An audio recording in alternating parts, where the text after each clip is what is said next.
नमस्कार, स्वागत आहे तुमचं महामाहिती या आपल्या यूट्यूब चॅनलवरती। राज्यातील इमारत व इतर बांधकाम कामगार कल्याणकारी मंडळामार्फत जी ऑनलाईन पद्धतीने कामगार नोंदणी किंवा नूतनीकरण केले जात होते ते आता बंद करण्यात आले आहे आणि त्यासंबंधीची नोटीस देखील बांधकाम व कामगार कल्याणकारी मंडळाच्या अधिकृत संकेतस्थळावर उपलब्ध करण्यात आली आहे।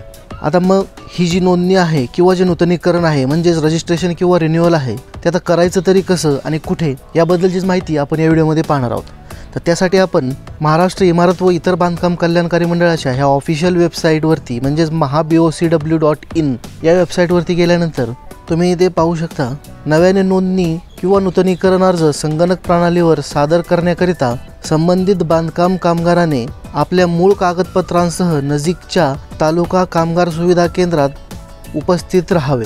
म्हणजेच आता हे जी नूतनीकरण असणार आहे किंवा जी नव्याने नोंदणी करायची आहे बांधकाम कामगार म्हणून ती तुम्हाला ऑनलाईन न करता तुमच्या तालुक्याजवळच्या सुविधा केंद्रामध्ये उपस्थित राहून स्वतः कागदपत्रे घेऊन जाऊन तिथे ही नोंदणी आणि नूतनीकरण करायचं आहे।